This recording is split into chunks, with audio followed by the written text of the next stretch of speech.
देखो दूसरा चैप्टर है जिसका नाम है अम्ल, भस्म और तथा क्या है रे, लवण है। ठीक है, अब ये तीनों टॉपिक के बारे में पहले हम जानेंगे। ठीक है, अम्ल को इंग्लिश में कहते हैं एसिड, क्या कहते हैं, एसिड। और भस्म को बेस, क्या बोलते हैं, बेस। ठीक है, और लवण को साल्ट, लवण को क्या कहते हैं, साल्ट कहते हैं। ठीक है, अब तीनों टॉपिक के बारे में जानते हैं बारी बारी से। ठीक है, सबसे पहले जानते हैं अम्ल के बारे में। किसके बारे में, अम्ल के बारे में। ठीक है, अब 8th क्लास में जब अम्ल के बारे में पढ़ना था तो उसमें लिखा हुआ कि अम्ल जो होता है जिसका स्वाद खट्टा होता है वो अम्ल कहलाता है। जिस विलेन का स्वाद खट्टा होता है क्या कहलाता है, अम्ल कहलाता है। उसी चीज को हम डिटेल से यहाँ पढ़ेंगे। ठीक है, अब जैसे मान लो कि हम लोग नींबू का रस का क्या होता है, स्वाद खट्टा होता है। ठीक है, तो उसमें भी अम्ल पाया जाता है, उसमें भी क्या पाया जाता है, अम्ल पाया जाता है। या दही क्या होता है, खट्टा होता है, उसमें भी अम्ल पाया जाता है। ठीक है, अब सब चीज के बारे में जानेंगे कौन सा चीज में कौन सा अम्ल पाया जाता है। पहले अम्ल के बारे में जान लेते हैं। किसके बारे में, अम्ल के बारे में जान लेते हैं। ठीक है, तो अम्ल जो है वैसा जलीय विलयन है जिसका स्वाद खट्टा होता है। इसका स्वाद क्या होता है, खट्टा होता है। इसका कई तरह से परिभाषा दे सकते हो। ठीक है, इसका स्वाद खट्टा होता है या यह जल से विक्रिया करके जो है हाइड्रोजन आयन देता है। कौन सा आयन देता है, हाइड्रोजन आयन देता है। ठीक है, ये जल से विक्रिया करके कौन सा आयन देता है, हाइड्रोजन। अब हाइड्रोजन आयन को शुद्ध करते हैं H+ से। किससे, H+। ठीक है, तो हाइड्रोजन आयन जो होता है, ठीक है,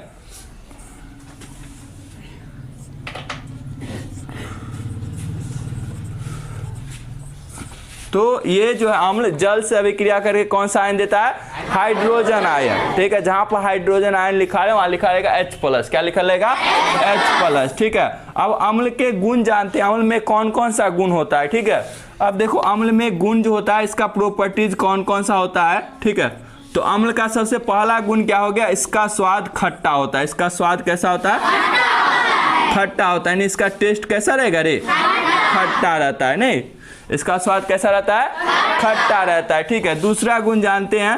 देखो अम्ल जो है धातु से क्रिया करके, धातु से क्रिया करके। ठीक है, अम्ल जब अम्ल में क्या करते हैं, कोई धातु डालते हैं तो वो धातु से क्रिया करके हाइड्रोजन गैस उत्पन्न करता है। कौन सा गैस, हाइड्रोजन गैस। ठीक है, तो अम्ल को जब धातु से क्रिया कराते हैं तो कौन सा गैस उत्पन्न होता है, हाइड्रोजन गैस उत्पन्न होता है। ठीक है, अब फॉर एग्जांपल यहाँ समझ लो, जैसे जस्ता है, कथी है, जस्ता। इसमें जस्ता के चूर्ण को जब हाइड्रोक्लोरिक अम्ल में डालते हैं, किस में डालते हैं, हाइड्रोक्लोरिक अम्ल में। ठीक है, तो हाइड्रोजन गैस उत्पन्न होता है। कौन सा गैस उत्पन्न होता है, हाइड्रोजन गैस उत्पन्न होता है। कौन सा गैस उत्पन्न होगा रे, हाइड्रोजन गैस उत्पन्न होता है। ठीक है, कौन सा गैस उत्पन्न हुआ, हाइड्रोजन गैस उत्पन्न होता है। ठीक है, अब देखो अम्ल जो है, ठीक है, देखो अम्ल का तीसरा गुण है, अम्ल जो है, ठीक है, नीला लिटमस पत्र को लाल कर देता है। नीला लिटमस पत्र को क्या कर देता है,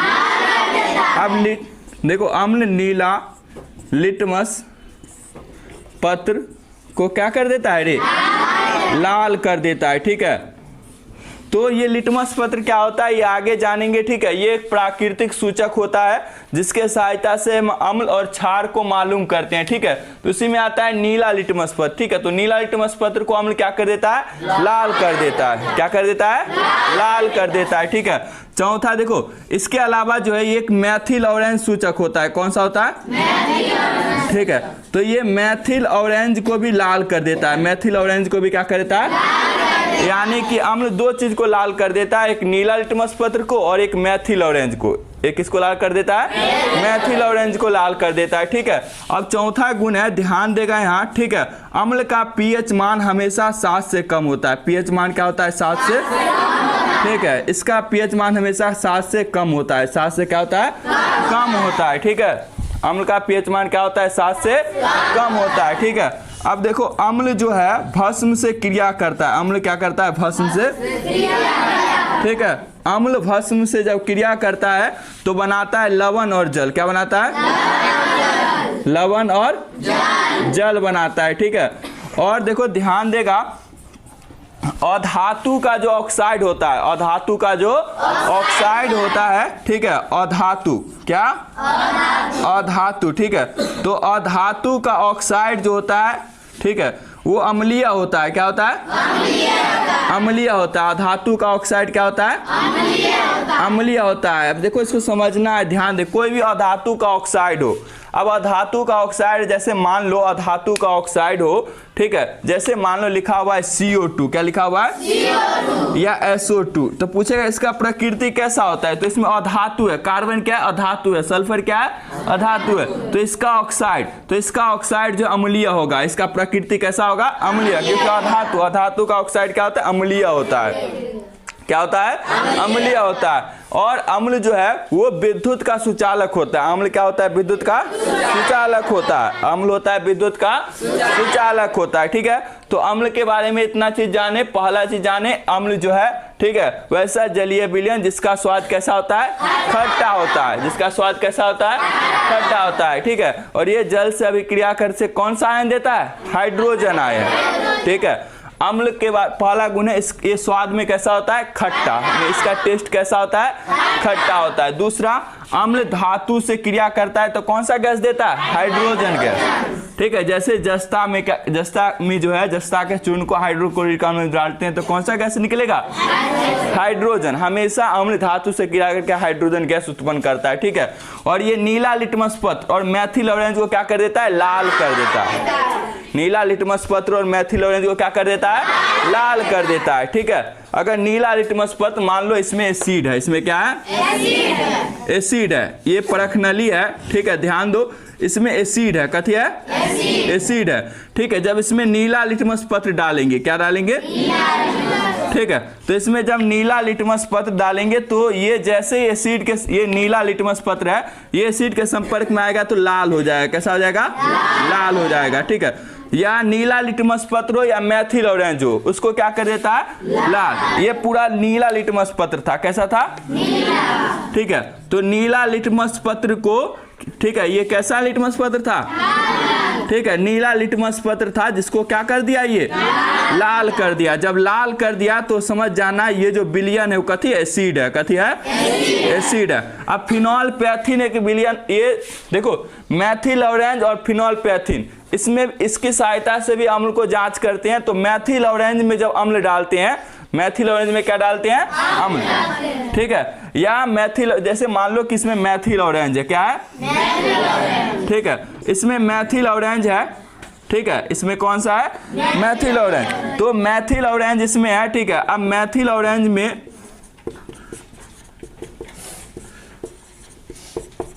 अब देखो मैथिल ऑरेंज में जब अम्ल डालेंगे, क्या डालेंगे? अम्ल डालेंगे, ठीक है। मैथिल ऑरेंज में जब अम्ल डालते हैं, क्या डालते हैं? अम्ल डालते हैं तो उसको भी ये क्या कर देता है? लाल कर देता है। क्या कर देता है? लाल कर देता है, ठीक है।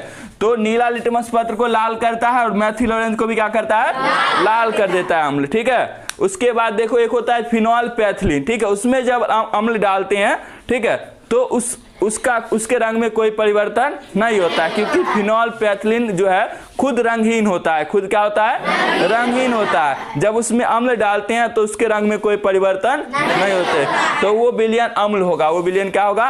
यदि फिनॉल पैथिलीन के रंग में कोई परिवर्तन नहीं होता है तो विलयन अम्ल होगा। देखो अम्ल जो है नीला लिटमस पत्र को लाल कर देता है, मैथिल ऑरेंज को भी लाल कर देता है। अगला गुण, इसका पीएच मान 7 से कम होता है। इसका पीएच मान क्या होता है? ठीक है। इसके बारे में आगे जाओगे तो और अच्छा समझ पाओगे। 7 से कम का मतलब है, 7 से कम क्या, यानी कि 7 से कम का यदि बात करते हैं 6, 5, 4 नहीं, 3, 2, 1, 0, ये सब जो है क्या है, किस में आएगा? अम्ल में। यानी वो जिसका पीएच मान 7 से कम होगा वो सब जो है अम्लीय होगा। वो सब क्या होगा? अम्ल जो है भस्म से क्रिया करके लवण और जल बनाता है। क्या बनाता है? लवण और जल। तो ये हम पहले ही बता चुके हैं। ये कौन अभिक्रिया कहलाता है रे? उदासीनीकरण। कौन सा अभिक्रिया कहलाता है? उदासीनीकरण। उसके आता है अधातु के ऑक्साइड का प्रकृति अम्लीय होता है। अधातु के ऑक्साइड का प्रकृति अम्लीय होता है, ठीक है। जैसे CO2 और SO2 का प्रकृति क्या होगा? अम्लीय, क्योंकि अधातु है। कथी है? अधातु है। एक चीज और बताए कि इस फिनॉल पैथिन के रंग में कोई परिवर्तन नहीं होता, तो ये फिनॉल पैथिन सूचक रहे, ठीक है। फिनॉल पैथिलीन, ठीक है, सूचक रहे। तो इसमें जब एसिड डालेंगे, क्या डालेंगे? एसिड। ठीक है, तो फिनोल्फेथिन सूचक को ये रंगहीन करता है। क्या करता है? रंगहीन, यानी इसके रंग में कोई परिवर्तन नहीं होता है। तो ये अम्ल के बारे में। अब कुछ अम्ल का एग्जाम्पल भी जानेंगे, जैसे हम लोग 9th क्लास में पढ़े होंगे सल्फ्यूरिक अम्ल, नाइट्रिक अम्ल। ठीक है, अम्ल के प्रकार जानेंगे, तो वो सब के बारे में जानेंगे डिटेल से, कौन सा अम्ल कौन सा चीज है। ठीक है, तो ध्यान देगा। अब जैसे ये अम्ल है, ठीक है, तो अब यहाँ तक देखो, ये अम्ल के बारे में कुछ समझोगे ना रे? ठीक है, तो अम्ल के कई, आप देखो अम्ल के प्रकार में जैसे बहुत सारा अम्ल, जैसे बेसिक जो तुम लोग सुनते आए होंगे, जैसे सल्फ्यूरिक अम्ल है, कथी है? अब कुछ का सूत्र याद रखना है। ठीक है, सल्फ्यूरिक अम्ल कथी है? इसे अम्लों का राजा कहते हैं। ये एस का सूत्र होता है H2SO4। क्या होता है? H2। ठीक है, उसके बाद है नाइट्रिक अम्ल, कथी है? नाइट्रिक अम्ल। ये सब सूत्र है जो याद रखना है। ठीक है, इसका सूत्र होता है HNO3। ठीक है, उसके बाद देखो कार्बोनिक अम्ल, कथी है? ठीक है, सोडा वाटर होता है ना, कोल्ड ड्रिंक रे, ठीक है, उसमें कार्बोनिक अम्ल होता है। कौन सा अम्ल होता है? इसका सूत्र होता है H2CO3। उसके बाद है फास्फोरिक अम्ल। कौन सा अम्ल है? फास्फोरिक अम्ल। ठीक है, फास्फोरिक अम्ल का सूत्र होता है H3, क्या होता है? H3PO4। ठीक है, उसके बाद है देखो नाइट्रस अम्ल। कौन सा अम्ल? अम्ल। ठीक है, इसका सूत्र होता है H, ठीक है, HNO2।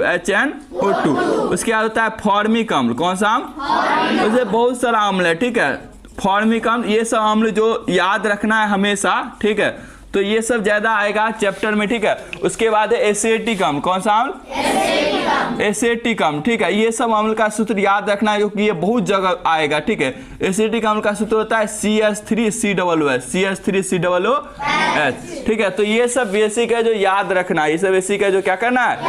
याद रखना है। ठीक है, तो ये सब का ज्यादा यूज होगा तुम लोगों के चैप्टर में। ठीक है, इसका उपयोग भी पढ़ना पड़ेगा, कहाँ यूज होता है। ठीक है, तो ये अम्ल के बारे में था। किसके बारे में? अम्ल के बारे में। ठीक है,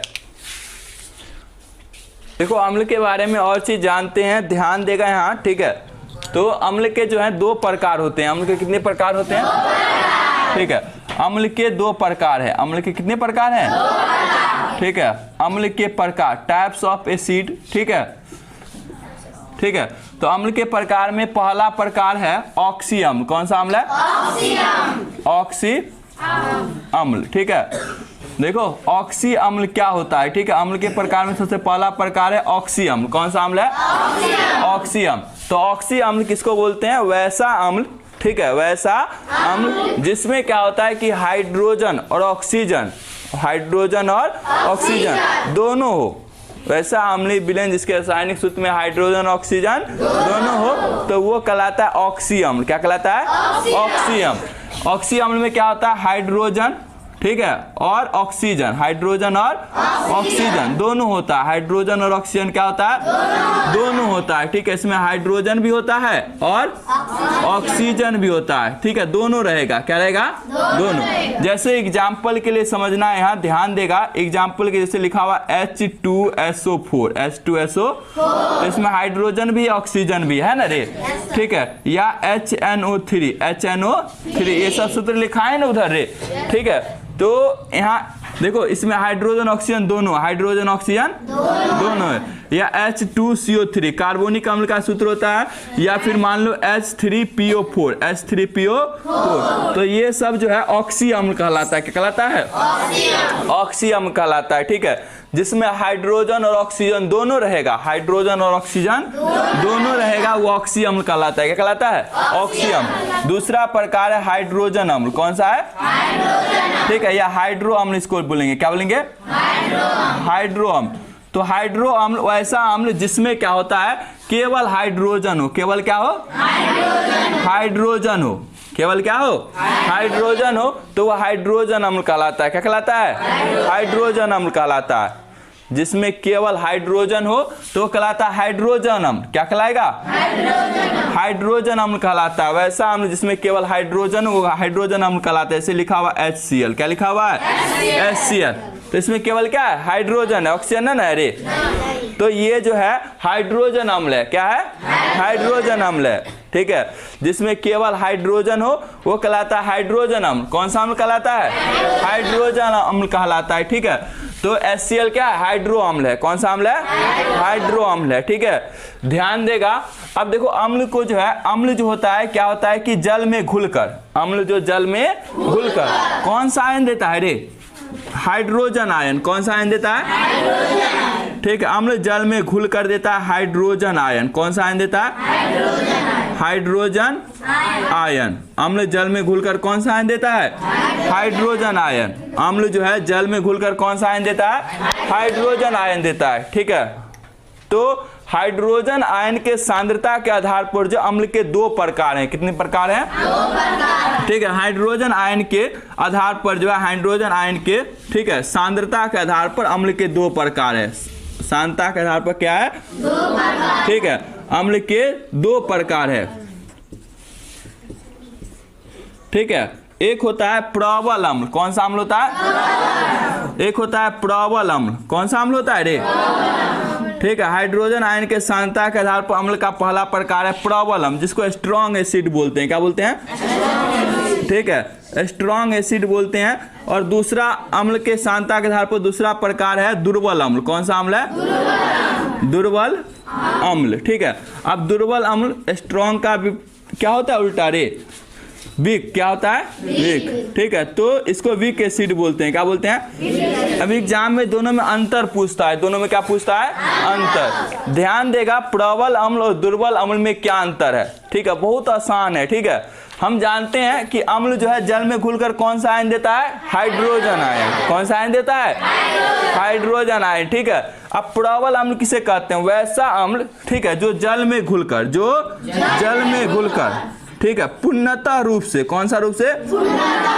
ठीक है, पूर्णतः रूप से हाइड्रोजन आयन प्रदान करता है। पूर्णतः रूप से जो हाइड्रोजन आयन प्रदान करेगा वो कहलाएगा प्रबल अम्ल। वैसा अम्ल जो जल में घुलकर पूर्णतः रूप से, कौन सा रूप से? पूर्णतः रूप से H+ आयन देता है तो कहलाता है हाइड्रोजन आयन। ये प्रबल अम्ल कहलाता है। क्या कहलाता है? प्रबल अम्ल। जो पूर्णतः रूप से देगा H+ आयन, हाइड्रोजन आयन देता है तो वो कहलाता है अम्ल, प्रबल अम्ल कहलाता है। ठीक है, अब देखो इस दुर्बल अम्ल का परिभाषा इसी से रिलेटेड। पूर्णतः का उल्टा क्या होता है? आंशिक। क्या होता है? आंशिक। तो दुर्बल अम्ल कहा जाता है वैसा अम्ल जो जल में घुलकर आंशिक रूप से, कौन सा रूप से? ठीक है, आंशिक रूप से, कौन सा रूप से? आंशिक रूप से हाइड्रोजन आयन देता है। आंशिक रूप से क्या देता है? हाइड्रोजन आयन देता है तो कहलाता है दुर्बल अम्ल। क्या कहलाता है? दुर्बल अम्ल। ठीक है, प्रबल अम्ल जो होता है, ठीक है, ये खनिज अम्ल भी कहलाता है। कौन सा अम्ल कहलाता है? ठीक है, ये खनिज अम्ल कहलाता है। कौन सा अम्ल कहलाता है रे? खनिज अम्ल कहलाता है। ठीक है, प्रबल अम्ल जो है खनिज अम्ल होता है। कौन सा अम्ल होता है? खनिज अम्ल होता है। ठीक है, और ये जो है दुर्बल अम्ल, ठीक है, ये कार्बनिक अम्ल होता है। कौन सा अम्ल होता है? ठीक है, कार्बनिक अम्ल होता है। ठीक है, दुर्बल अम्ल कौन सा अम्ल होता है रे? कार्बनिक अम्ल होता है। अब इसका पीएच मान देखो, इसका पीएच मान हमेशा कम होता है। इसका पीएच मान हमेशा क्या होता है?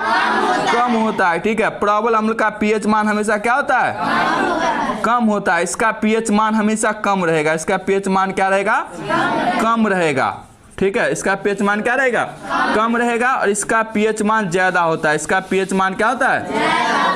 ज्यादा होता है। ठीक है, इसका पीएच मान ज्यादा होता है। ठीक है, अब देखो प्रबल अम्ल क्या होता है? खनिज अम्ल होता है। कौन सा अम्ल होता है? ठीक है, तो इस प्रबल अम्ल का एग्जाम्पल में क्या क्या आता है? ध्यान देगा, तो प्रबल अम्ल के एग्जाम्पल में आता है सल्फ्यूरिक अम्ल। कौन सा अम्ल? ठीक है, नाइट्रिक अम्ल, सल्फ्यूरिक अम्ल, नाइट्रिक अम्ल, कार्बोनिक अम्ल। ठीक है, तो ये सब जो है, ठीक है, ये सब अम्ल जो है खनिज अम्ल है। ठीक है, ये सब प्रबल अम्ल होता है। कौन सा अम्ल होता है? अब देखो दुर्बल अम्ल कौन सा अम्ल है? कार्बोनिक अम्ल। कौन सा अम्ल है? कार्बोनिक अम्ल। तो इसमें आता है एसिटिक एसिड। क्या आता है? ये सब का सूत्र हम पहले भी लिख चुके हैं। या फॉर्मिक अम्ल। कथी होता है? फॉर्मिक अम्ल। ठीक है, तो ये सब जो है वो दुर्बल अम्ल है। क्या है? दुर्बल अम्ल है। ठीक है, अब देखो एक और अंतर जानते हैं, यह तीव्र क्रिया करता है। क्या करता है? तीव्र क्रिया करता है। ठीक है, प्रबल अम्ल क्या करता है? तीव्र क्रिया करता है, ज्यादा खतरनाक होता है, ठीक है। और ये मंद क्रिया करता है, ये क्या करता है? मंद क्रिया करता है, ठीक है। तो ये प्रबल अम्ल और दुर्बल अम्ल में अंतर था, प्रबल अम्ल और दुर्बल अम्ल में अंतर था। फिर से बताते हैं, यहाँ ध्यान देगा, हाइड्रोजन आयन के सांद्रता के आधार पर जो अम्ल के दो प्रकार है, कितने प्रकार हैं? दो। पहला है प्रबल अम्ल, ठीक है, दूसरा है दुर्बल अम्ल, ठीक है, स्ट्रॉन्ग एसिड और वीक एसिड। प्रबल अम्ल कहते हैं वैसा अम्ल जो पूर्णतः रूप से कौन सा आयन देता है? Hydrogen ion. पूर्णतः रूप से कौन सा आयन देता है? हाइड्रोजन आयन देता है, ठीक है, वो होता है प्रबल अम्ल। क्या होता है? ठीक है। वैसा अम्ल जो आंशिक रूप से हाइड्रोजन आयन देता है वो दुर्बल अम्ल होता है। कौन सा अम्ल होता है? दुर्बल अम्ल होता है, ठीक है। अब ध्यान देगा, प्रबल अम्ल खनिज अम्ल होता है। कौन सा अम्ल होता है? खनिज अम्ल। और दुर्बल अम्ल कौन सा अम्ल होता है? कार्बोनिक अम्ल, ठीक है।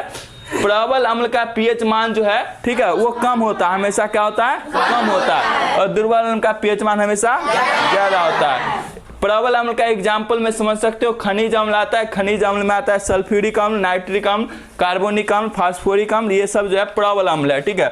दुर्बल अम्ल का जो ये जो है कार्बोनिक अम्ल आता है, तो कार्बन से बना जो यौगिक से होता है, ठीक है, अल्कोहल समूह का जितना भी आता है अम्ल, ठीक है, वो सब जो अल्कोहल समूह का या फिर मान लो कार्बोक्सिलिक समूह का जो आता है, सब आता है किसमें?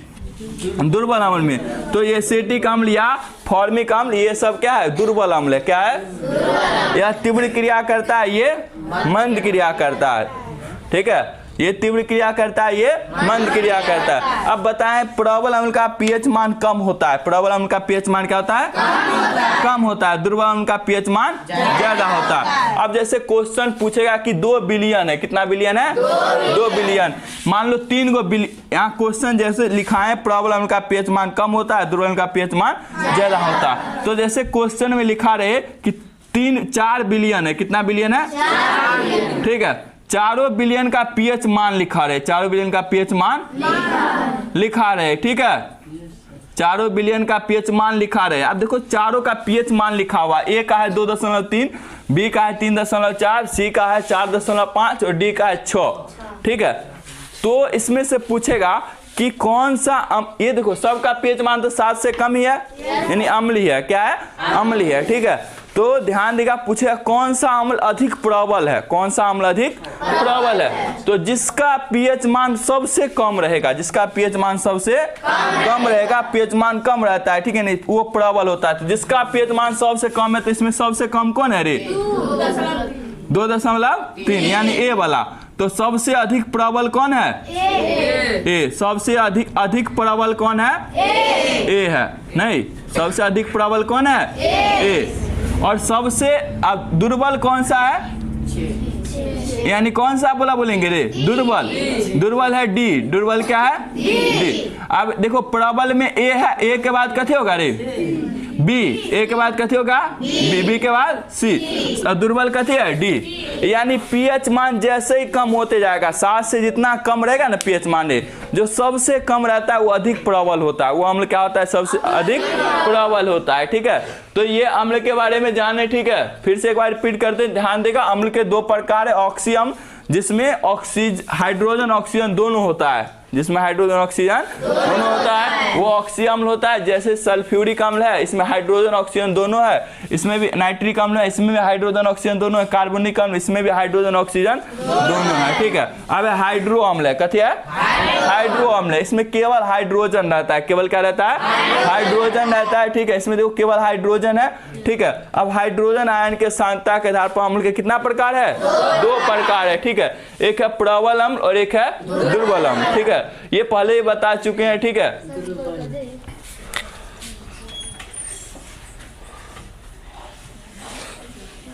अब देखो, पढ़ना है अम्ल के उपयोग। क्या पढ़ना है? ठीक है। तो अम्ल का कुछ जगह उपयोग होता है, अम्ल का कुछ जगह क्या होता है? उपयोग होता है, ठीक है। अम्ल का कुछ जगह क्या होता है? उपयोग। कहाँ कहाँ होता है? ध्यान देगा, ठीक है। आओ,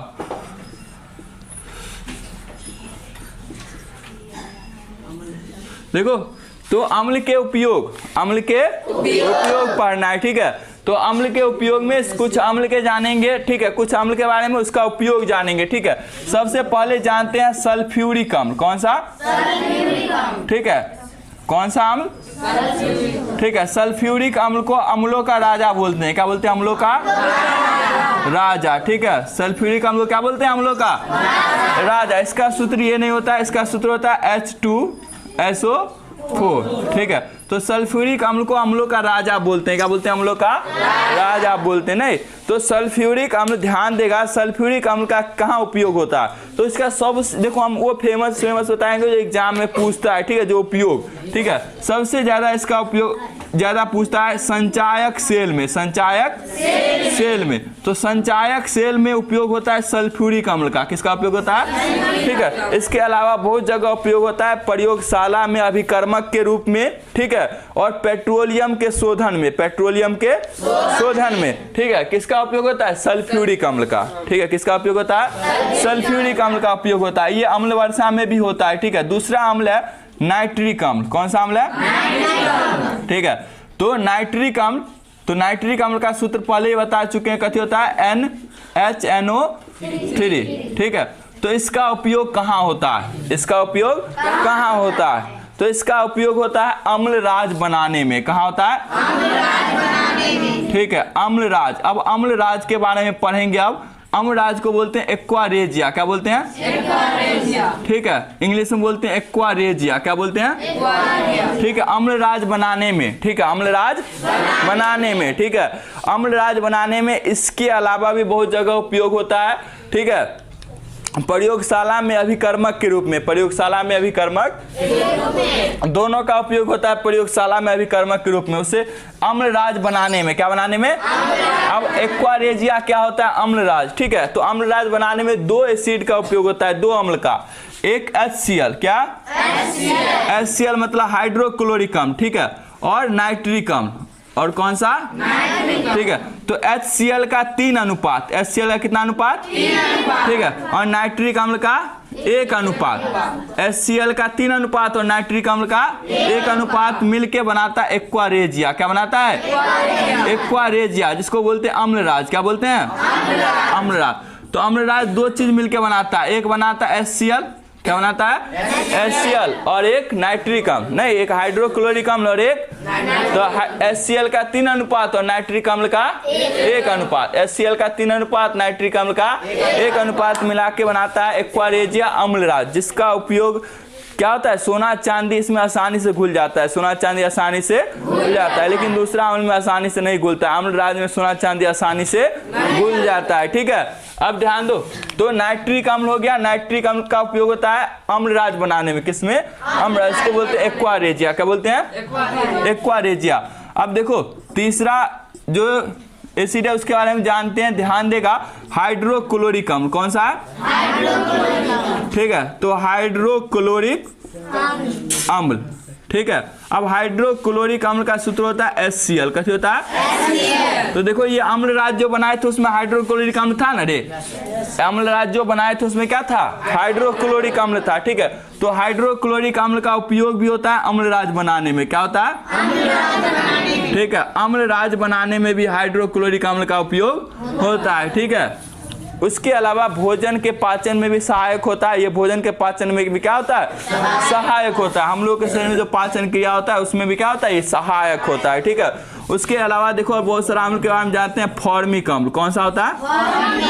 ठीक है, तो फॉर्मिक अम्ल, अब चींटी उटी जो काटता है ना रे, चींटी हो गया, बिच्छू हो गया, या फिर ठीक है चींटी काटता है या बिच्छू काटता है, कोई भी चींटी रहता है ना रे, या फिर जिसको बोलते हैं अपने लोग बिढ़नी, ठीक है, उस वो भी काटता है, या मधुमक्खी, ठीक है, उस सब के डंक में फॉर्मिक अम्ल होता है। क्या होता है? फॉर्मिक अम्ल। फॉर्मिक अम्ल का IUPAC नाम है मेथेनोइक अम्ल। क्या नाम है?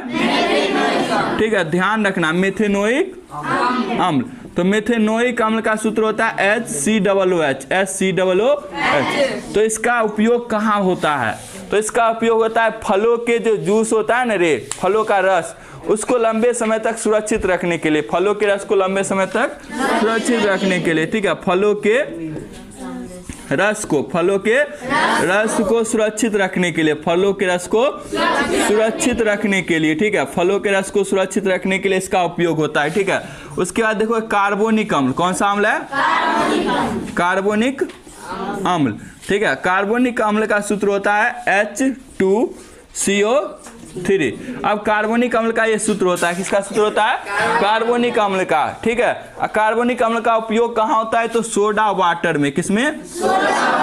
ठीक है। हम लोग कोल्ड ड्रिंक जो पीते हैं, ठीक है, अलग अलग कंपनी का, ठीक है, चाहे स्प्राइट हो, कोका कोला हो, तो उसमें जो अम्ल रहता है, ठीक है, वो कार्बोनिक अम्ल होता है। कौन सा अम्ल होता है? कार्बोनिक अम्ल होता है, ठीक है। यानी सोडा वाटर में इसका उपयोग होता है। किसमें उपयोग होता है?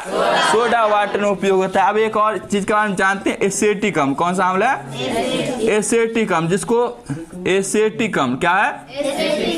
एसेटिक अम्ल सूत्र होता है CH3COOH, CH3COOH, ठीक है। तो एसेटिक अम्ल का उपयोग कहाँ होता है? तो एसेटिक अम्ल का उपयोग होता है सिरका बनाने में। किसमें? सिरका, ठीक है, सिरका बनाने में, ठीक है। उसके बाद देखो सिरका बनाने में, इसके अलावा अचार, क्या हो गया?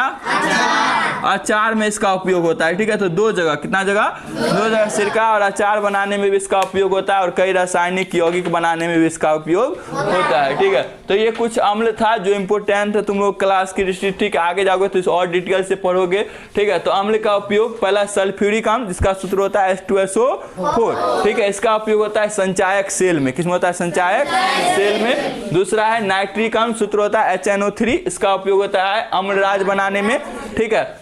ये सल्फ्यूरिक अम्ल का उपयोग और सारा जगह होता है, प्रयोगशाला में अभिकर्मक के रूप में, पेट्रोलियम के शोधन में, ठीक है। नाइट्रिक अम्ल का उपयोग है अम्लराज बनाने में। अम्लराज किसको बोलते हैं? इसको एक्वारेजिया बोलते हैं इंग्लिश में, ठीक है। तो HCl का 3 अनुपात और नाइट्रिक अम्ल का 1 अनुपात जब मिलाते हैं, ठीक है, 3 अनुपात का मतलब 75% और 25% जब मिलाते हैं, ठीक है, तो एक्वारेजिया बनता है अम्लराज, जिसमें सोना चांदी आसानी से घुल जाता है। उसके बाद देखो हाइड्रोक्लोरिक अम्ल, इसका भी उपयोग किसमें होता है? अम्लराज बनाने में, और ये भोजन पाचन में भी सहायक होता है, ठीक है। फॉर्मिक अम्ल, जिसका एक अन्य नाम है, IUPAC नाम मेथेनोइक अम्ल, क्या नाम है? ठीक है। इसका सूत्र होता है HCOOH। इसका देखो, इसका कार्य कहाँ होता है? तो फलों के रस को सुरक्षित करने में, फलों के रस को, ठीक है। अब है कार्बोनिक अम्ल, ठीक है, इसका सूत्र होता है H2CO3, इसका उपयोग होता है सोडा वाटर में। किसमें होता है? सोडा वाटर में। एसेटिक अम्ल है, जिसको एथेनोइक अम्ल भी बोलते हैं, इसका सूत्र होता है CH3COOH, इसका उपयोग होता है सिरका में और अचार बनाने में, अचार बनाने में, ठीक है। तो उसमें एसेटिक अम्ल का उपयोग होता है। किसका उपयोग होता है? एसेटिक अम्ल का उपयोग।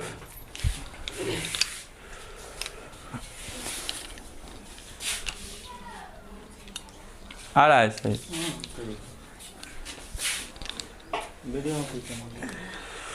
छोटा छोटा दिख रहा है ना? कोई नहीं, बड़ा बड़ा लिख रहे हैं, मतलब कोई दिक्कत नहीं है। कैमरा में पर्दा छोटा है तो छोटे मिलेगा, अब बड़ा पर्दा रहता तो बड़ा मिलता है।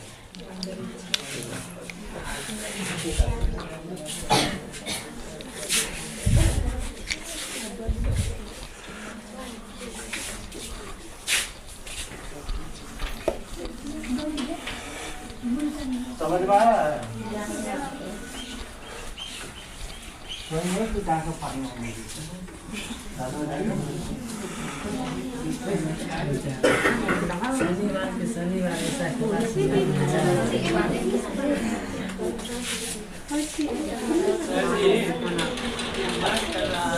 कथे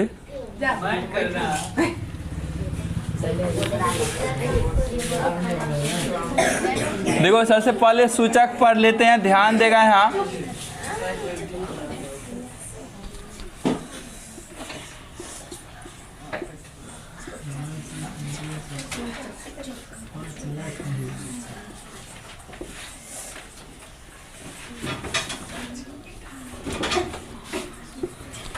देखो सूचक क्या होता है, ठीक है। अब सूचक साधारण भाषा में इंडिकेटर, ठीक है, बहुत जगह इस शब्द का उपयोग होता है, लेकिन अम्ल भस्म लवण के चैप्टर में सूचक का मतलब क्या होता है, ठीक है। तो अम्लीय और क्षारीय विलयन को मालूम करने के लिए, अम्लीय कौन सा अम्लीय विलयन है, कौन सा क्षारीय विलयन है, ठीक है, उसको मालूम करने के लिए जिस भी पदार्थ का उपयोग करते हैं वो सूचक कहलाता है। अम्ल और क्षार के परीक्षण के लिए या उसको मालूम करने के लिए जिस भी पदार्थ का उपयोग करते हैं वो कहलाता है सूचक। क्या कहलाता है? सूचक। सूचक जो है 2 प्रकार का होता है। कितने प्रकार का होता है? 2 प्रकार का। एक होता है प्राकृतिक सूचक। क्या होता है? ठीक है, प्राकृतिक सूचक होता है, ठीक है। कौन सा सूचक होता है? प्राकृतिक सूचक, ठीक है। जिसमें नेचुरल इंडिकेटर हो गया, दूसरा हो गया कृत्रिम सूचक। दूसरा कौन सा हो गया? कृत्रिम सूचक। अब ध्यान देगा दोनों के बारे में, ध्यान से यहाँ ध्यान देगा सब, ठीक है। तो प्राकृतिक सूचक और कृत्रिम सूचक दोनों के बारे में जानते हैं। प्राकृतिक सूचक जो है वो पेड़ पौधा से प्राप्त होता है। किससे प्राप्त होता है? पेड़ पौधा से। वैसा सूचक जो पेड़ पौधा से प्राप्त होता है, वैसा सूचक जो पेड़ पौधा से प्राप्त होता है उसको बोलते हैं प्राकृतिक सूचक। क्या बोलते हैं? प्राकृतिक सूचक बोलते हैं, ठीक है। प्राकृतिक सूचक में क्या क्या आता है ध्यान दो। तो प्राकृतिक सूचक में क्या आएगा? हल्दी पत्र। क्या होता है? हल्दी पत्र, ठीक है।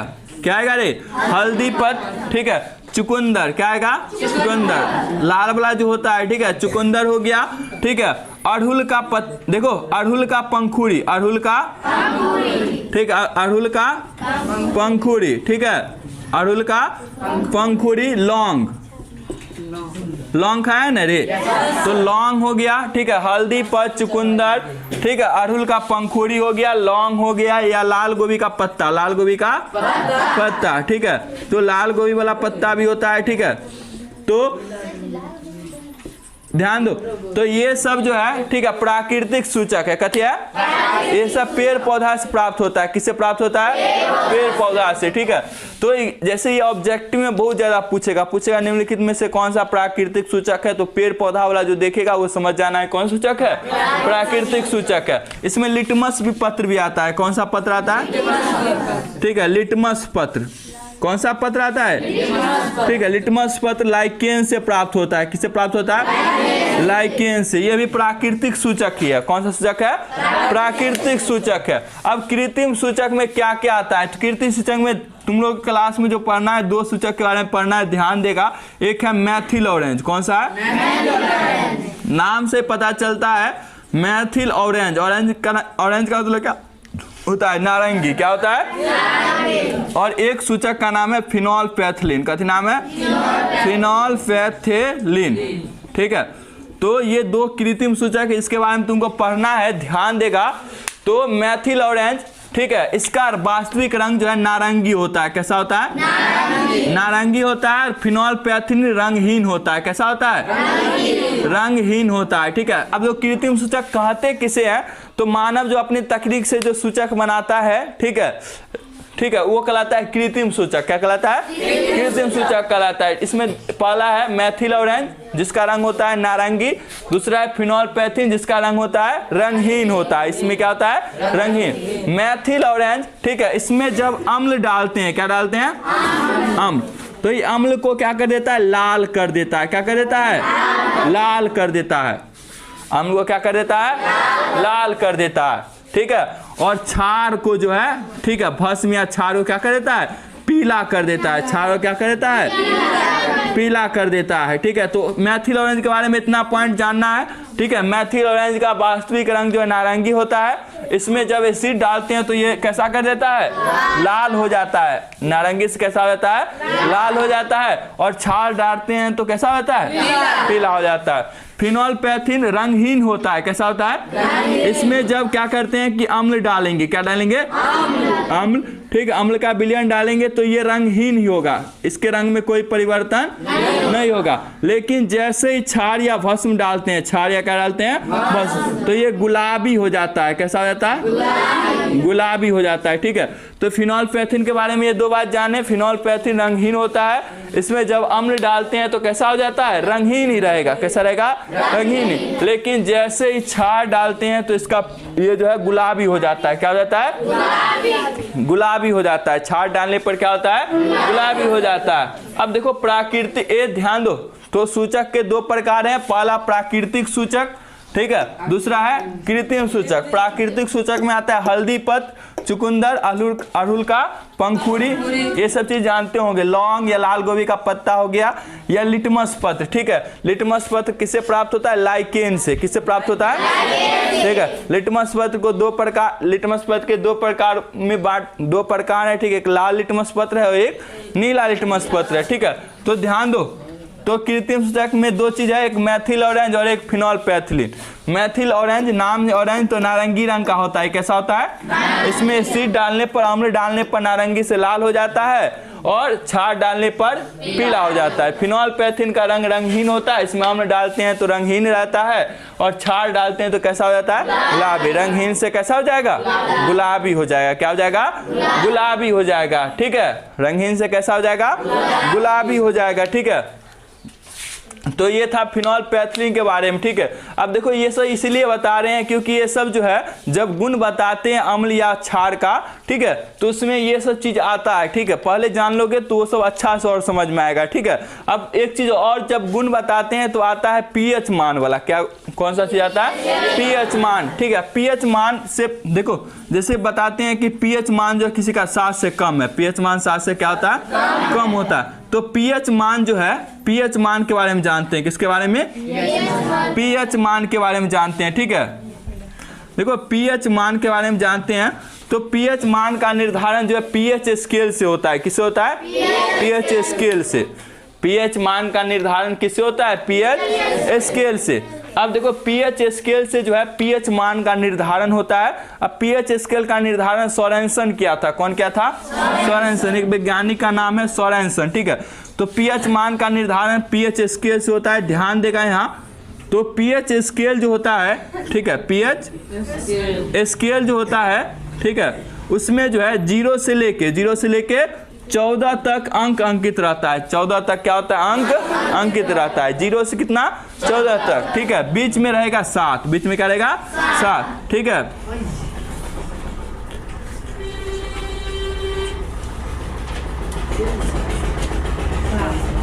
ठीक है, तो 1 2 3 4 5 6 7 8 9 10 11 12 और उसके बाद 13।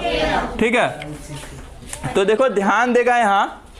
ठीक है, तो पीएच स्केल में जो अंक रहता है वो कितना रहता है, 0 से 14 तक। याद रखना, पीएच स्केल में अंक रहता है 0 से 14 तक। ठीक है, अब देखो ध्यान देगा यहाँ। ठीक है, तो जिसका पीएच मान 7 होता है, जिसका पीएच मान क्या होता है, 7 होता है, उदासीन होता है। क्या होता है, उदासीन। जिसका पीएच मान क्या होता है, 7 होता है, उदासीन होता है। जिस भी विलयन का पीएच मान 7 होता है क्या होता है, उदासीन होता है। उसके अलावा ध्यान देगा, जिसका पीएच मान 7 से कम होता है, यानी 7 से इधर जो जितना है ना 6 5 4, ठीक है, जितना भी कम होगा 7 से, ठीक है, तो 7 से जितना कम होता है, 7 से कम होता है तो अम्लीय होता है। क्या होता है, अम्लीय होता है। 7 से कम होने पर क्या होता है, अम्लीय। ठीक है, और 7 से ज्यादा होने पर होता है क्षारीय। 7 से ज्यादा होने पर क्षारीय होता है। 7 से ज्यादा होने पर क्या होता है, क्षारीय।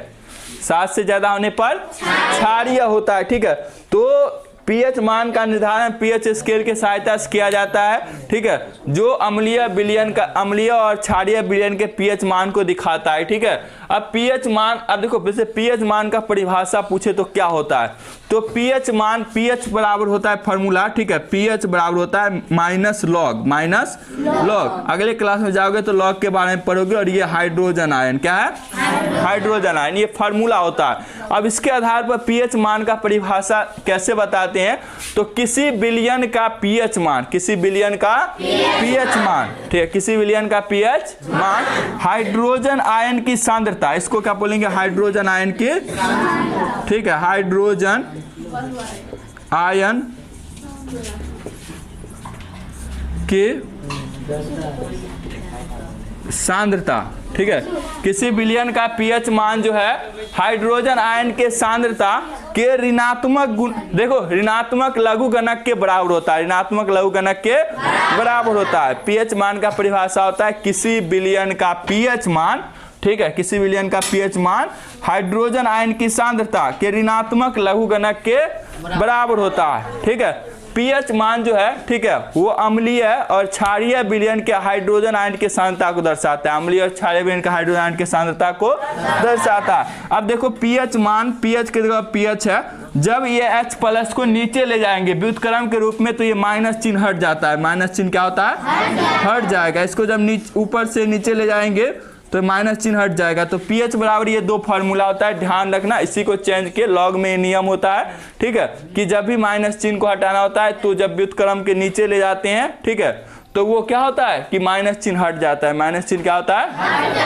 हट जाता है। ठीक है, तो पीएच मान जो है सब विलेन का अलग अलग होता है, सब विलेन का क्या होता है अलग अलग होता है। ठीक है, पीएच मान लिखाएंगे कौन सा विलेन का पीएच मान कितना होता है, कौन सा विलेन का पीएच मान कितना होता है, कहाँ उपयोग होता है। ठीक है, जैसे अभी हम कुछ देर पहले जाने थे कि अम्ल का पीएच मान 7 से कम होता है। अब देखो एक चीज सीखना है जो ऑब्जेक्टिव में पूछता है, ध्यान दो। बताए थे अम्ल वाला, बताए थे ना रे कि अम्ल का पीएच मान देखे, जैसे मान लो अम्ल दिया हुआ है, क्या दिया हुआ है अम्ल है। ठीक है, यहाँ पर क्या है अम्ल। ठीक है, देखो अम्ल है, एसिड का पीएच मान दिया हुआ है, ध्यान दो यहाँ पर एसिड का पीएच मान दिया हुआ है। ठीक है, और यहाँ पर क्षार का पीएच मान दिया हुआ है, किसका मान दिया हुआ है क्षार का। ठीक है, यानी भस्म का पीएच मान दिया हुआ है। ध्यान दो, अगर इसमें देखो 3 विलयन है ए बी सी, कौन सा विलयन है ए बी सी। अम्ल का पीएच मान में जो है, ठीक है, एक का मान है 0.2, एक का मान है 0.5, एक का मान है 0.8। ठीक है, अम्ल का पीएच मान है ये सब। ठीक है, अब क्षार का पीएच मान देखो, क्षार में भी 3 विलयन है ए बी सी, इसका पीएच मान है 8। ठीक है, एक का है 9, एक का है 12। ठीक है, तो अब देखो ये दो से क्वेश्चन कैसे पूछेगा। अब ये अम्ल का पीएच मान सब दिया हुआ है, तो सबसे अधिक प्रबल अम्ल कौन सा है जिसका पीएच मान सबसे कम होता है, तो सबसे अधिक प्रबल कौन होगा रे ए। जितना कम आएगा ना इधर से रे, तीर चिन्ह देखो, तीर चिन्ह देखो इधर की ओर आ रहा है ना तीर चिन्ह रे, तो इधर जितने आएगा तीर चिन्ह वो अधिक प्रबल होगा। जितने 7 से कम होगा ना तो सबसे कम कौन है रे ये है, तो सबसे अधिक प्रबल ये है। अधिक प्रबल कौन है जिसका पीएच मान कम रहेगा, इसका पीएच मान कम रहेगा। अब क्षारीय में देखो तीर चिन्ह उधर की ओर जा रहा है, तीर चिन्ह उधर की ओर जा रहा है ना रे, आगे की ओर। तो क्षार में जिसका पीएच मान सबसे ज्यादा होगा, ठीक है, सी का सबसे ज्यादा है ना रे, क्षार में देखो इधर की ओर जा रहा है, इसमें क्या हो रहा है कम हो रहा है, इसमें क्या हो रहा है, तो सबसे अधिक प्रबल क्षार कौन सा है रे, प्रबल भस्म कौन सा है, ठीक है, सी वाला कौन सा है, और प्रबल कौन है, सी नहीं, जो कम रहेगा वो दुर्बल होगा, जो कम होगा क्या होगा, और ज्यादा रहेगा वो प्रबल होगा, क्या होगा, प्रबल होगा। ठीक है, तो ये दो चीज के बारे में जाने। ठीक है, बहुते पढ़ ले।